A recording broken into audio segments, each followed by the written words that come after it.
Welcome to IB Unplugged, a Cognigy podcast for IBDP educators that tackles your submitted questions and challenges by connecting you with experts and peers who share their ideas and stories from real classrooms.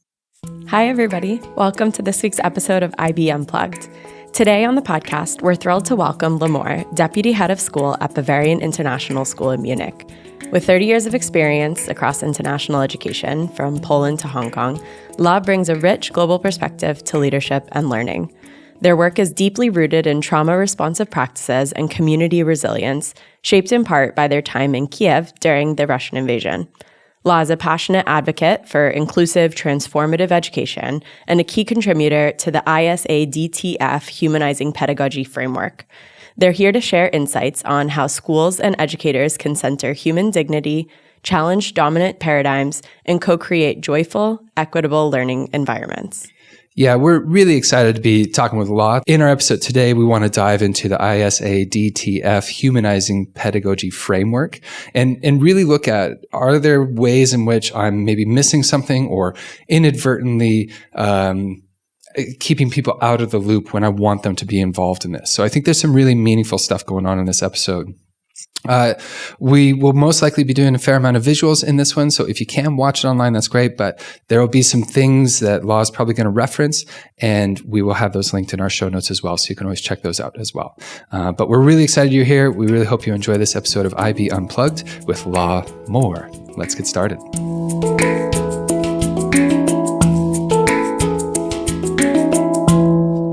Hello, La. Welcome to IB Unplugged. We're so glad you're here. Well, thank you for inviting me. Absolutely. La, I'm really excited for our conversation. We're going to be talking about humanizing pedagogy and a framework that educators can be using to make sure that we're being more inclusive in our practices. But before we do that, I wanted to give our listeners the chance to get to know you. And of course, we met a couple of years ago. You came to our school, did a workshop. And one of the things I remember from that workshop is you did a big thing on people's names and giving them the chance to talk about their naming and why they were named that way and what it meant to them and how important it is for other people to recognize their names. And so I wonder if I can just flip that onto you. Do you mind telling us a little bit more about your name and why you're named that and what it means to you? Sure.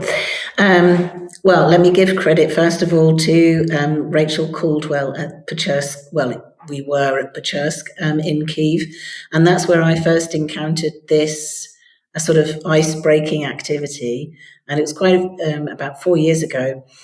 And I remember the activity being just a wonderful introduction to someone I'd just met. So I was new to the school. So it was a lovely way to find out about people because you're finding out aspects of their identity that you wouldn't necessarily perhaps even ever find out about if you're working kind of day to day. You often don't get the opportunity to talk about your lineage or your cultural background.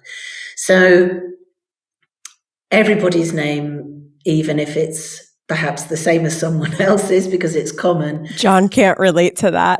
Yeah, I can't relate to that at all. No, an interesting narrative attached to, where it's been borrowed from. So my first name, which I don't use anymore, I suppose you could call it my dead name, was borrowed from my German grandfather. And so my current first name are the last two letters of the name I was given at birth. And I never really liked or felt comfortable with the name I was baptized with. And over time, my wife and my daughter started, well, they shortened it, as often happens with a nickname, but the shortening meant that they gave me a non-binary name before I knew I was non-binary. So that was a kind of natural bit of gorgeousness. And so now that's my legal first name. And my surname is the name that I married into. But Moore was the name that my wife created for her child when our daughter was born, because she decided, being a feminist hippie, that she didn't want her daughter to have her father's name or my wife's father's name. And Moore means the sea, or mother, depending on where you're from, or love, in fact. Well, the whole name does. So some people meet me and say, why are you called Love? And I'm like, that's purely accidental. Why not? That's so much better than my name. I remember doing that with colleagues, and just as you say, you discover things about them. I had worked with somebody for 8 years and didn't realize these things that they had just told me, and so I really appreciate you sharing that right off the bat and letting us know a little bit more about you. And we're excited to dive into this conversation here a little bit, and I wonder if we can, again, just set the scene a little bit here. We're talking about the International School Anti-Discrimination Task Force. We're talking about humanising pedagogy and that framework. Could you talk a little bit about what inspired you to get into that in the first place? Why is that a meaningful thing? When I was at PSI Kiev, we were part of the CISA region. And the CISA region, at the time, in terms of its DEIJ work, was being led partly by a member of staff at PSI, Meredith Klein.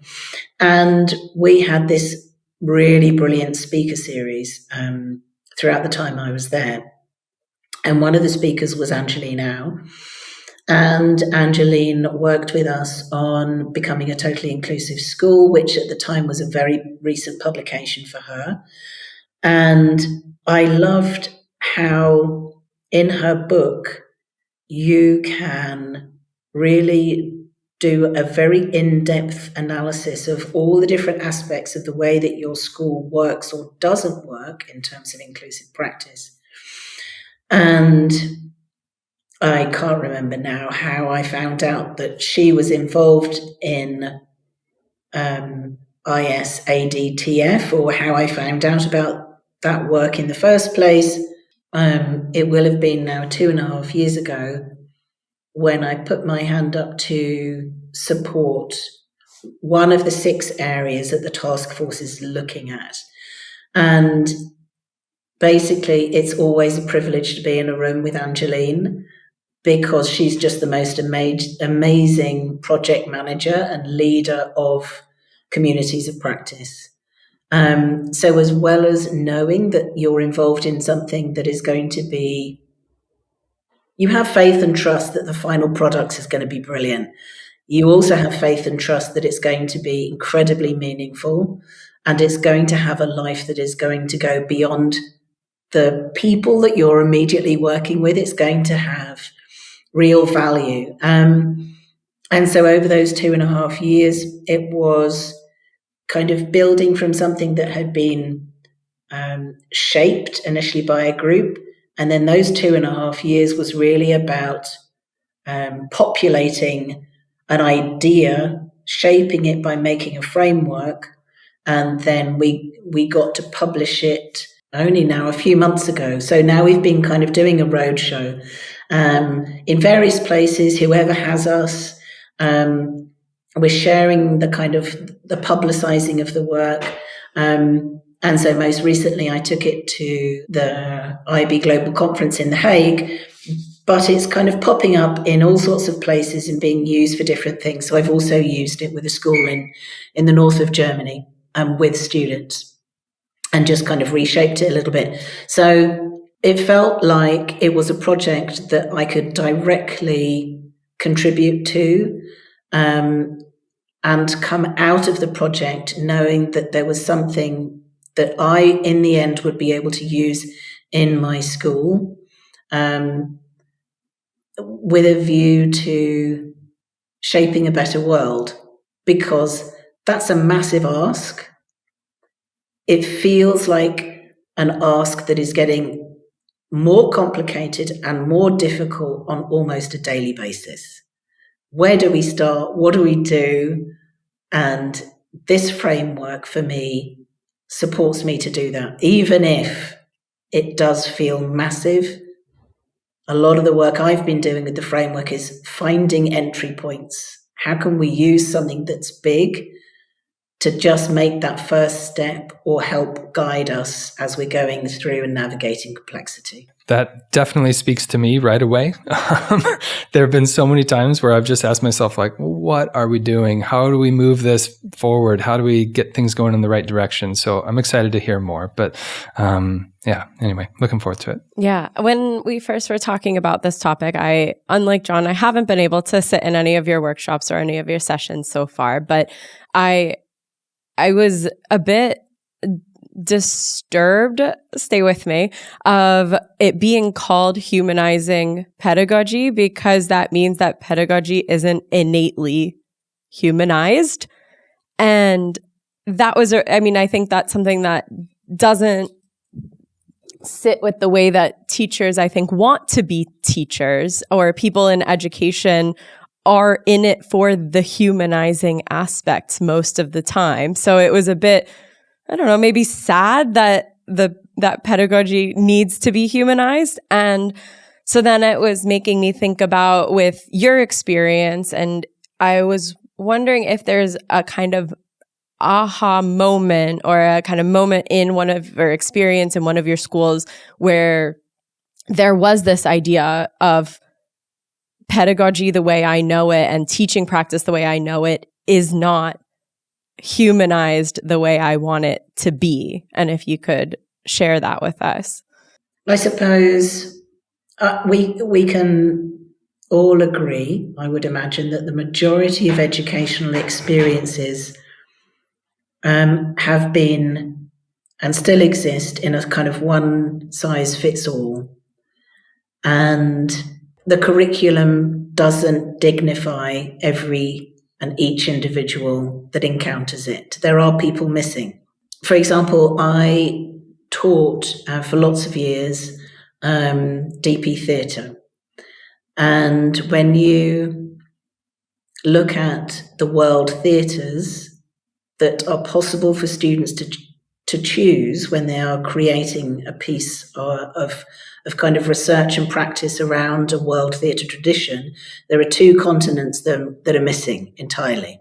It doesn't respect the tradition of theatre in Africa at all. That starts to skew the student's perspective, because, as we all know, that even subjects have a hierarchy. And when you start to dig a little bit deeper into how curriculums have been created, how we're still existing in an industrial model, we have been sitting children in rows, we have been using bells, we have been using uniforms. To what extent is the school experience like a machine, like a factory? Some of them might feel like prisons. Some of them have got police in. I think it was Rudolf Steiner who said that increasing uses of technology will, in the end, see policemen inside classrooms. And we have got to the stage in many countries where you do have police on site. Basic kind of respect is sometimes problematic, depending on where your school is, who's in government. I think another question to ask is, and this is one of my problems with the framework, is if we're talking about humanizing pedagogy, we're also assuming human supremacy. So as well as we being used to DEIJ questioning white supremacy, perhaps, particularly in terms of curriculum design, we're in the situation we're in terms of climate catastrophe that's perhaps around the corner, being the result of humans presuming that they are superior to the rest of the planet. So this is one of the questions that was kind of put recently to, I can't remember his name, but the chap who created the report for the conceptual framework for educating for human flourishing. And the same question was put to him. Then are you just putting the humans front and center? And that's been quite problematic. Should we be talking about planetary flourishing as well as human flourishing? So we have to ask the question, when we are creating a school environment that should include everyone, not just make people feel welcome, but where children are seeing themselves represented in the curriculum. And when we do kind of decision-making efforts, who's not in the room, which parents aren't perhaps turning up to school events, we start to investigate the humans that we are perhaps dehumanizing. And that asks us to really do some deep reflection, have difficult conversations, and start to address our biases. But you don't know what you don't know. So I suppose the framework really helps an organization start to find out where the aspects of their practice isn't inclusive, doesn't represent the kind of diversity of its population, and helps it become a more humane place for every single member of its community. We're not just talking about students, we're talking about bus drivers, and we're talking about people in the cafeteria, who's cleaning, everyone. Becoming a better IBDP educator is a daily practice informed through reading, research, personal experience, and episodes from IB Unplugged, like the one you're listening to right now. But sometimes the show can go a bit too quickly, or we simply forget some of the key points once we're out of the car or back from our walk. So to revisit the content in a condensed version, you can download the episode summary at cognity.com/IB Unplugged. You'll find useful links to other resources and exciting bits of information that you can use immediately in your daily practice. So now, back to the show. All right. Well, I think you've opened the box of what I thought was already a bit complicated and then reminded me there's a lot that's complex here. And I really appreciate you grounding that back to, we can't just make an assumption that because we are in the field of education, we want to work with young people, that we are necessarily humanizing it as best as we possibly can. And I appreciate that recognition that there's definitely going to be omissions, whether they are intentional or otherwise. There's omissions of people, and people aren't going to be represented as well. So even just hearing you speak about it and, looking a little bit ahead of our conversation here into the ISADTF framework and humanizing pedagogy framework, this is complex. There's actually a lot to consider. And I'm just sort of laughing at myself for moments ago where I'm just like, how do we start? Where do I get into this thing? How do we make some positive progress here? Because it kind of feels like a lot of things in education are at a tough point right now. Can you walk us through that a little bit? Can you talk a little bit about the framework? How would we get into it? How do we actually get going with this thing as educators? So the International Schools Anti-Discrimination Task Force, when it first came together in 2022, split into 6 subcommittees. Humanising Pedagogy was really focused around the curriculum.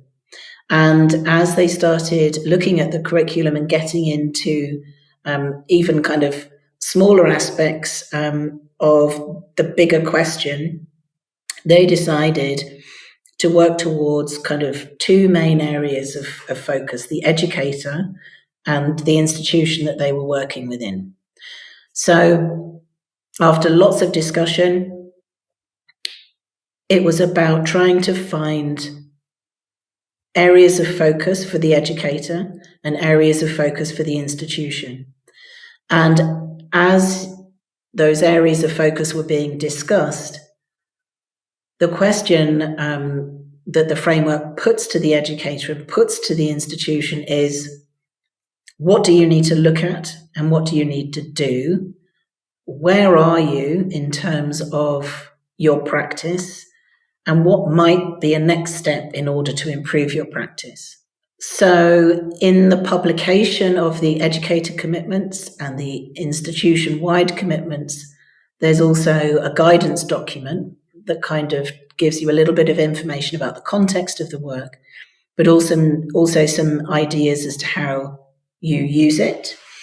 There's also, as part of the framework, a glossary.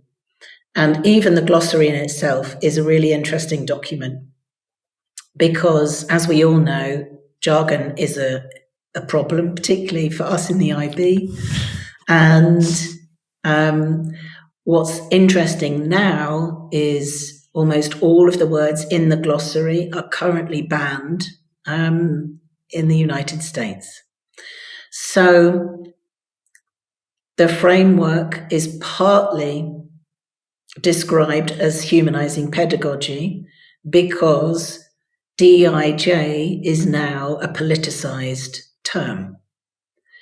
So because we are working and talking about an area that has been politicized, we need to get back to the human aspects of respect and dignity. So when we as an educator start to ask ourselves, where can we improve our practice in terms of creating an atmosphere in a classroom that is full of respect and full of dignity and uses the identities that are in front of us to unlock learning and support motivation. These are some great kind of commitments to look at. So I'll just share my screen because there's no way I can hold them in my head anyway. But so one of the things that you can do, and this is one of the sort of workshop tasks that we've been giving people, is if you're an educator or you're a leader and you would like to think about an educator,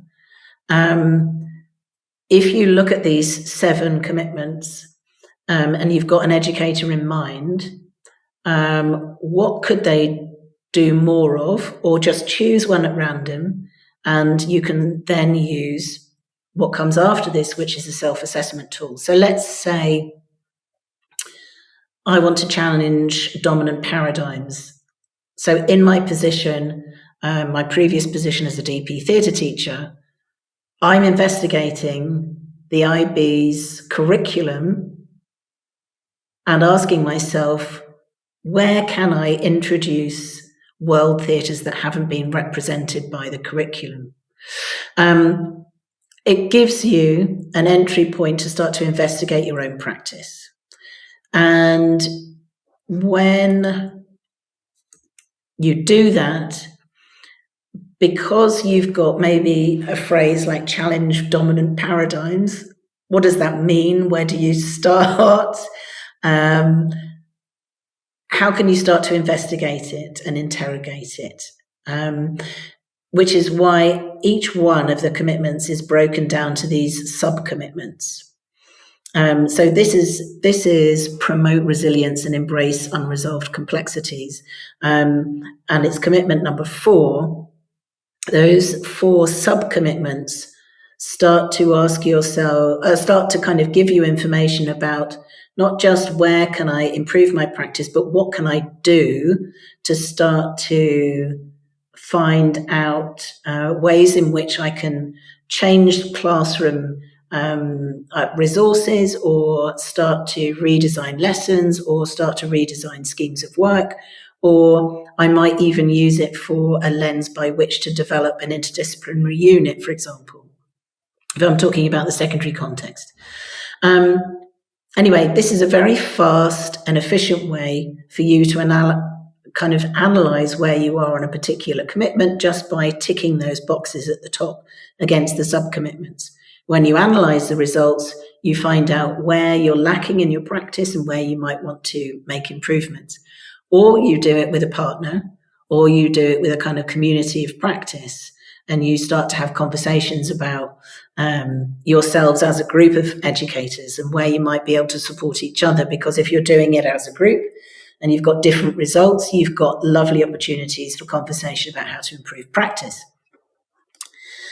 Then, against each of the 7 commitments is, what does this look like in practice?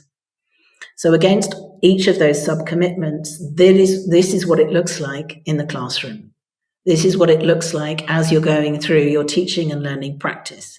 That's incredibly important, because when you're talking about something like challenge dominant paradigms or promoting resilience, again, we have to know what it looks and feels like so that we start to be able to find ways to have not just conversations about these important issues, but actually changing and developing the ways in which we do things. And then there is this kind of top box that supports progression and supports improvement. So this is something that if your school isn't taking part in any of the humanizing pedagogy work, isn't employing the framework as a whole school, any teacher, no matter where your institution is or no matter where you are on your kind of DEIJ sensitive lens, it's a place for you to start. And so it would be lovely if individuals kind of Google the framework and just kind of start choosing any one of those 7 and starting to investigate their practice.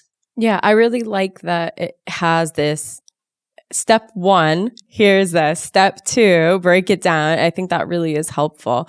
The one that when I was reading about it before this episode, the one that stood out to me was about fostering joy. I mean, all of them are important, obviously, but something that really stuck with me was that one because, I mean, even when we talked about why we wanted to do this podcast, it was like, we want there to be joy in education for teachers too. And I think that it is something that's really important, but it's also almost seen as unprofessional. Like joy is put with fun and fun is put with no fun. Like no fun allowed. Like if you went to your board and you're like, my priority for this year is just gotta have more fun around here. It's like, I love that for you, but that's not going to work. So I guess I want to unpack it a little. I want to double click on here on like, why do you think that fostering joy is important in today's educational climate? And why do you think that it sits there at the same level as some really quite heavy educator commitments as well? I think if I was answering that question a year ago, it would be a different answer because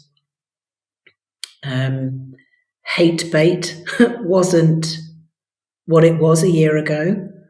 We, in my opinion, are being increasingly polarized, and so much of what we see and experience in terms of social media is just kind of littered with hate and anger and division and separation. When we separate from one another, we experience loneliness, kind of as the end result of being separated. And when we do find bridges of belonging, we start to re-find the joy that can be found in really good, healthy relationship. When we have classrooms that are full of fear, we don't have any learning. And the more joy that we have around learning, the more learning will happen. And one of the conversations, particularly around kind of identity sensitive kind of curriculum design is, for example, if an English department is looking at where they have representation in the novels that they choose, for example, and let's say they've got 4 novels in their reading list that have Black experience as part of the text, which of those novels are about hardship in terms of the Black experience and which of them are about joy in terms of the Black experience? Representation is not enough because we can be reinforcing a negative stereotype. I think we need to be finding opportunities for joy and celebration wherever we can, more now than ever before, because we are, I mean, is that now a political effort to find places of joy and celebration with each other? Maybe it is, because it says, I'm not going to go down the road of hate and division. I'm going to find connection, and I'm going to be in authentic relationship with everyone as much as I can even when it's difficult, even those people who disagree with me. I'm still going to have a space where let's have a conversation and try to find the human in each other. Everything you're just saying there reminds me of, global citizenship, and to be a good global citizen means to be open-minded, to listen to other people, to try to understand new perspectives. And so just as you're speaking there, it's making me recognize that, yes, there is a responsibility within educators. One, to be, of course, critical of the content we're using, just as you mentioned. If I'm selecting these novels, have I been critical of these? Am I thinking this through all the way? And also just thinking, what are the deeper lessons that can be taken from this? Where are my blind spots maybe? And I guess that's where I see this framework that you're talking about as being so useful, because it can kind of expose some of those blind spots you might not be aware of. As you were talking about it, it seems like, okay, we got these sort of 7 educator commitments, and I like them. I like the idea of I want to know more about them, because I think, one, there's that self-reflection piece at the beginning, and that kind of exposes those blind spots. And I love how you commented on it's useful if you have a partner or a colleague or somebody to do that with you, because then that can be a little bit more authentic. I guess what I'm kind of wondering on, and with regard to using that framework and just sort of getting started into it, would you suggest, is it better to kind of start in an area where you feel like this is kind of a strength of mine? I feel like I'm kind of in this and I like it, and therefore it's a strong way for me to start. Mm-hmm. Or is it better to say, like, I'm weak here and I need to get into this right away? What would you suggest for somebody who's first starting to use that framework? Strengths or weaknesses first? I think that depends on you and your personality. I mean, if it was me, I would start with the place I feel like I'm probably most doing the disservice to the children in front of me. That would be my motivator. Mm-hmm. But I can imagine that might be a bit off-putting for some people, and they would like to start from a strengths-based perspective. Yeah, for sure. Mm-hmm. But, and this is something I experimented with the framework.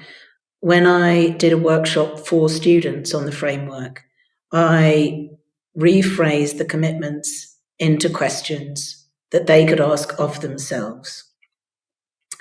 It's very possible that we could create, using the framework, a set of questions for the students we teach and ask them to identify where they see weaknesses. Mm-hmm. I think that would be probably an ideal.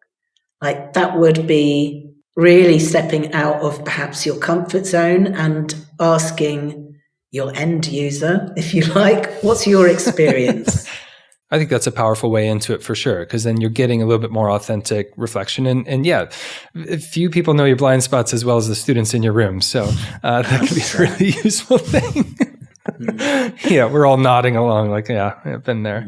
Yeah, I think there's also maybe this idea of starting with low-hanging fruit also, of like different teachers and different contexts are going to make this easier or more challenging. And I don't think anybody is ready to implement the entire framework in one school year, obviously. But even if there's if somebody's listening and they hear what your example with the novels, and it's like, oh, I actually need to review my novel list this year. Maybe this is another lens that I'm going to put in, and really thinking about which of these commitments have some low-hanging fruit that you can start with, and that also can inspire other teachers if everyone loves a quick fix. So being able to say, I was able to actually make this change. I see meaningful change in the experience of the students in my classroom because of this. And then that can really set off making it a bit more of a conversation with other teachers. And it's easier to get more people on board if they feel like there are some lower commitment evolutions that they can have. Yeah. I think one of the other kind of common areas of difficulty, particularly for people if they have been tasked with leading DEIJ work in their institution. Not all schools have a DEIJ representative. We don't. But the schools that do, Sometimes the people in those roles feel very lonely. Sometimes they feel like the work is really overwhelming. The framework also gives those people and perhaps institutions that are further down the road in that work a kind of mechanism by which they hold and have and keep a place for the continuation of conversation, the continuation of professional development, the continuation of curriculum analysis. Because you could just, if there's nothing there, talk forever, endlessly about everything. And there are schools that are using the entire framework for, a whole year's worth of PD. And then there are schools where there's only one teacher who's asking themselves that low-hanging fruit question. And because it's a framework, it supports both of those points of interrogation. Yeah, as you were talking there, I was thinking in our own experience here, and one of the things that our DEIJ representative sort of or leader put forward was just this concept of like, it does happen here. Not it could happen here, but it does happen here. And that was just something that really kind of got me thinking a little bit more on, all these things that I might think, well, not here because of whatever, allows me to have a better understanding that, yes, this is something that exists. And when I thought about that, because the person that's in that role now wasn't the person who was in it before, it was somebody else, and that person left. And, as part of our leadership at the school, we were kind of like, well, hold on, that was kind of their bag. Like, who's holding that bag now? And how do we push that forward? And so what I love about what you're talking about here is this framework sounds like it's not individual specific. And I think too often in schools, especially in my school, we're relatively small, so it's easy for people to have ownership over certain things. And then when those people leave, it's like, well, wait a second, where does that go now? But you mentioned at the start of this that when you were talking about the task force and people working on humanizing pedagogy, they kind of went in two avenues. And one was the educator commitments, and the other one was the institution-wide commitments. And it feels like what we're talking about now is a little bit more on that institution-wide commitments. I wonder, could you lean into that a little bit more and unpack that for us? What are the institution-wide commitments? What are the easy sort of ins for an institution to implement this framework in meaningful ways? Well, here they are. So let's say that the teacher who was looking at the education commitments chose looking at kind of and challenging dominant paradigms. Their next question can be, if they're kind of working on their own, where is the institution kind of entry point to support me to be able to do that? Or what's missing in terms of how we work as an institution that means I'm not challenging dominant paradigms? So it can be used kind of educator first. So the educator says, okay, here's the problem with my practice, or this is how I want to improve my practice. How has that challenge been created by the institution? And or what could the institution do differently to support me to improve that area of my practice? So let's say reflexive practice isn't part of your institution-wide kind of ways of being. You're never going to get to a place where holistically you as a school are really challenging and investigating the kind of the learning conversations that need to be happening in order for you to be able to improve yourselves as an inclusive community. If we're not kind of asking and supporting and creating space and time for staff to either individually or collectively reflect on their practice, then we're not really in a school that is designed for healthy kind of learning or healthy progression. Doesn't matter what it is you're deciding to focus on as an institution, the better your reflexive practice, the more likely you are to be and become a learning community. But if you're just a reflexive practice and you haven't chosen or focused on what you want to reflect on, then you might have 200 educators who are all reflecting on different things. But what if you want to really decide as an institution, this is what we're committed to? this is what's meaningful to us. Purpose-driven education is one of the kind of places where this framework really fits into, because in an increasingly secularized society, I think we're going to be looking to institutions to provide purpose and meaning. And the clearer we can be on what's important to us, respect, human dignity, diversity, enjoying and celebrating diversity, why don't we use our opportunities for reflexive practice to bring more joy, to make sure that we are kind of celebrating diversity, but without that space and time given to us by the institution, we can feel that we're on our own. And that is something that can create moral injury and moral harm. Because if you are one person who sees that within your institution, you don't have any time and space to have these conversations, and you know that it's something that needs to be done within your institution, but you aren't given the opportunities to talk about it, that doesn't feel like a healthy setting. But in terms of these institution-wide commitments, it's kind of a little bit, they're structured a bit differently. So the foundational learning is very deliberately first.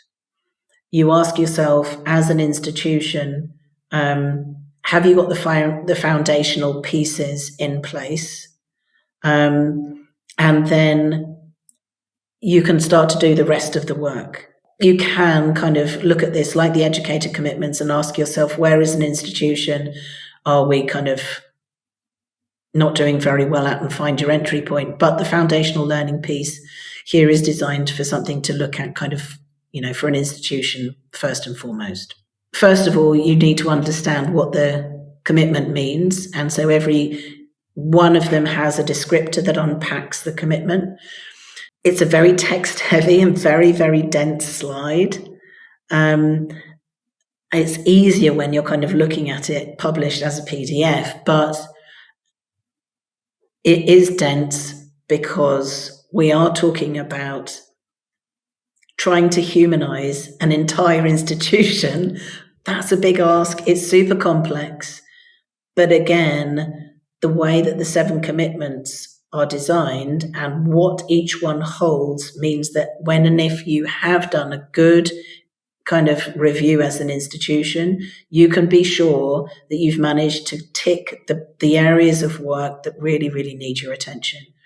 So first of all, after you've kind of looked at the descriptors and kind of got onto the same page in terms of what a commitment actually means, you can start asking yourselves, is that really happening? Because you can say that it is, but if it is happening, these are the actions that you'll start to see if that is alive and well in your institution. And if it isn't, these are some of the actions that you could choose to start to make that an institution commitment that is alive and well. Similarly, these are lovely, lovely questions that you can put to maybe a senior leadership team, maybe a group of coordinators, even to a board. These in themselves, the questions that are attached to each and every commitment, are places by which you can start really interesting conversation and really interesting kind of analysis of your institution. And then if you think that you're quite healthy in terms of where your institution is in terms of the commitment, you can start to kind of look at, well, what might we do next? What are things that we haven't perhaps thought about? Every commitment is then helpfully described by being put into context with an example. Some of these examples are kind of real, and some of them are elaborated, and some of them are completely fictional. But what every learning story does is it puts the commitment into a kind of lovely full example of a school that's grappled with the commitment, or a school that's tried to make improvements to that commitment. So this is what happened. So what happened because of that, and this is what the institution kind of decided to do next, or what their next steps might be. Learning stories is something that the whole kind of project is collecting, and it's an ask every time we deliver a kind of training around the framework. And then there's a whole set of resources. So there might be resources to documents, organizations, podcasts, and that's something that's a kind of growing aspect of the framework too. You can see that the two words of reflexive practice, when they're unpacked, there's this massive, dense amount of material that really supports you digging in to asking yourself, as an institution, some of the most important questions that you can ask if you're really serious about doing this work. Today's Cog Tip is from Andrew Friedel from Nanjing International. Andrew says, Cognity's translation, reading, and accessibility tools are incredibly valuable when viewed through a universal design for learning lens. These features are often overlooked or undervalued because they're seen as supports only for students with specific learning needs. But accessibility tools aren't just for accommodation, but are tools for inclusion and better learning for all. For instance, I personally find text-to-speech helpful even when I don't need it. It supports my comprehension, helps me read more quickly, and reinforces understanding as I follow along. When we position these tools as universally beneficial, we empower more students to engage with content in the way that works best for them. Thanks, Andrew.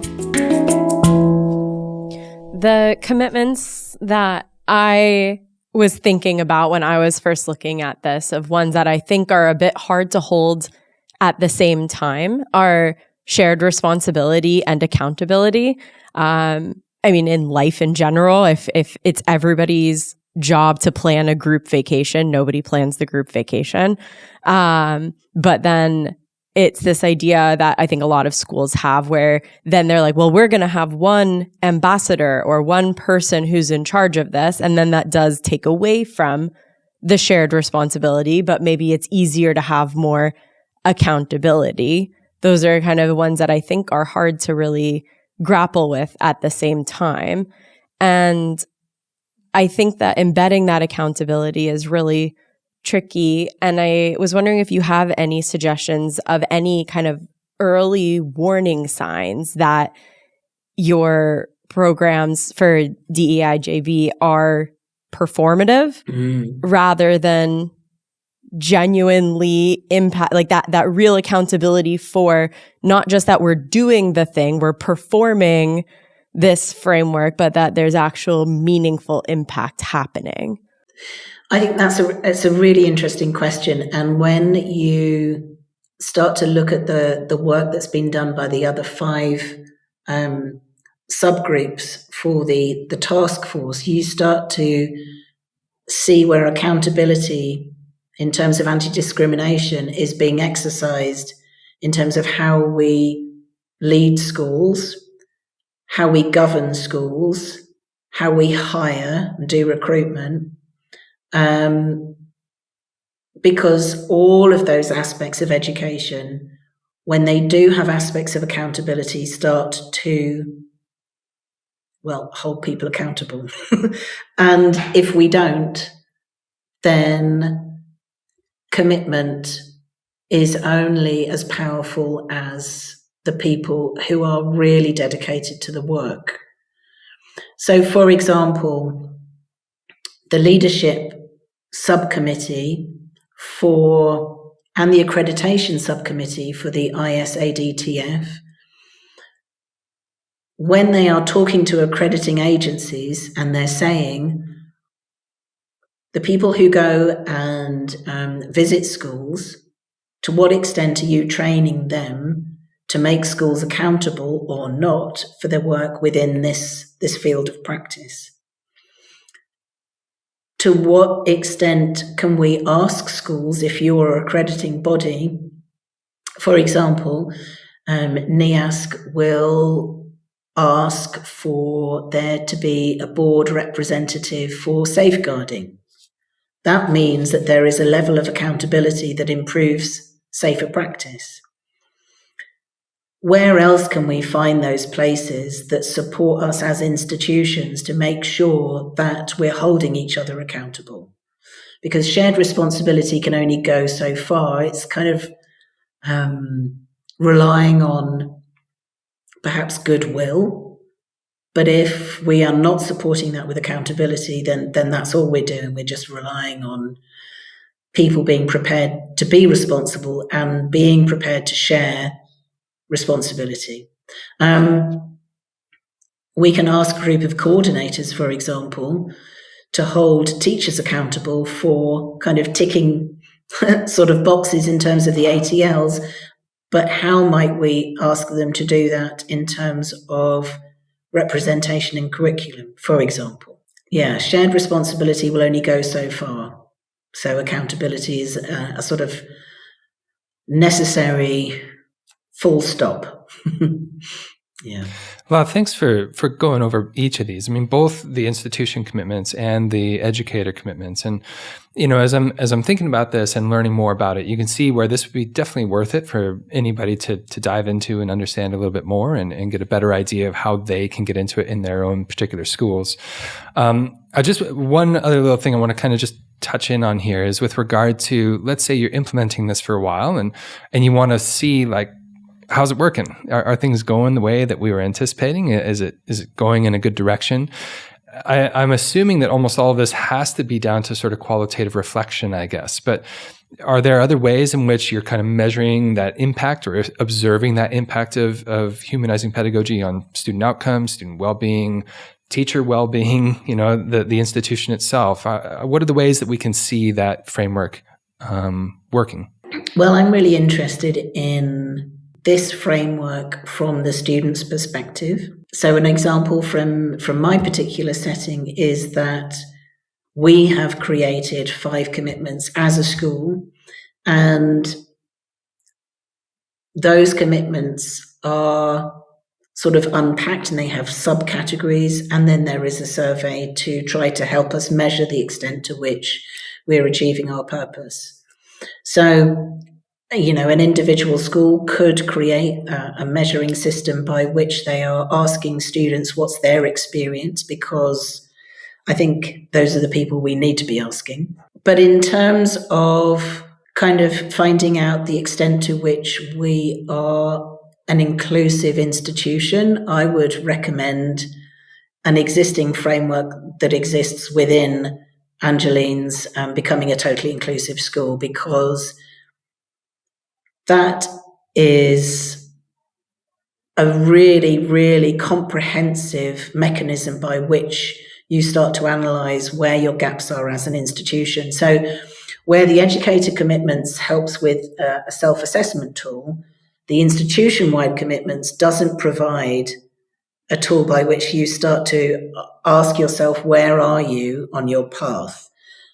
But that's one example. The institution wide kind of inclusivity mechanism for measurement within that book really helps you identify where you've been successful or not.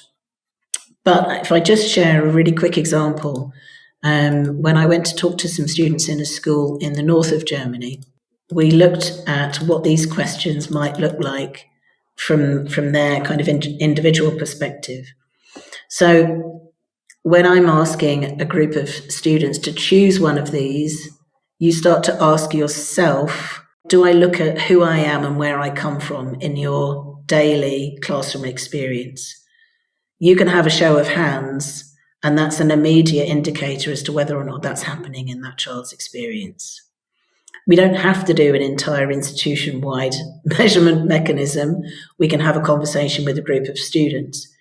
So the question, do I challenge assumptions and biases? If they say no, it might be that the environment, the atmosphere in the classroom doesn't allow for that. Or it's a skill that hasn't been taught, or there isn't an awareness that that's necessary or needed. Likewise, they can ask questions as to what's being done to them. So, for example, am I taught how to create a safe space for listening and sharing? We can find out from them in terms of their perceptions as to their competencies and skill levels, places for us to improve our practice, and the information that we're getting back from our students tells us the extent to which their experience has been humanized or not. I think just entering into a conversation with a group of students gives you a really fast indicator as to whether or not they're having a humanized experience in terms of their education. And I think when you look at some of these questions from the student's perspective, for me as an educator, this gives me an easier way of actually analyzing the end user's experience, our children's experience.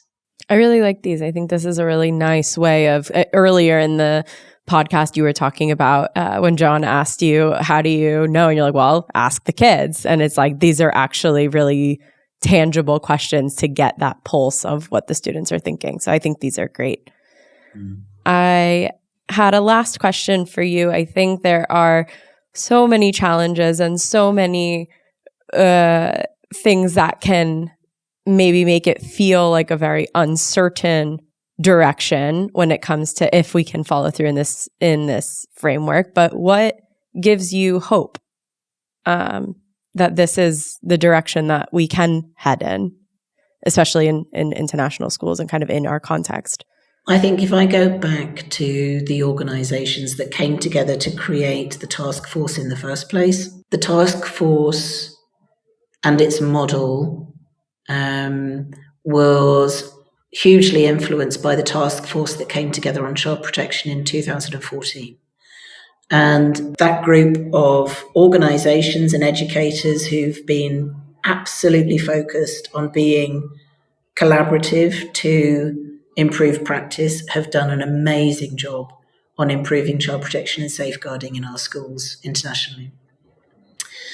And the same organisations are behind this work. So ECIS and the IB and ALOC, the power of those organisations, but it's the power of conversation and collaboration that's one of the main things that gives me hope that this will thrive and survive and continue to grow. The kind of committee is under new leadership, and Angeline's done an amazing work in creating the framework.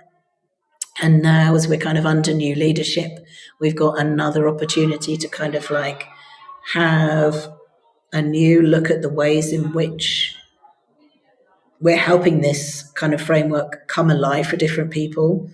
The beauty of it being a framework is that you can make it suit your setting and your school and your particular challenges, because there are some schools who can't use DEIJ as a phrase or as a title.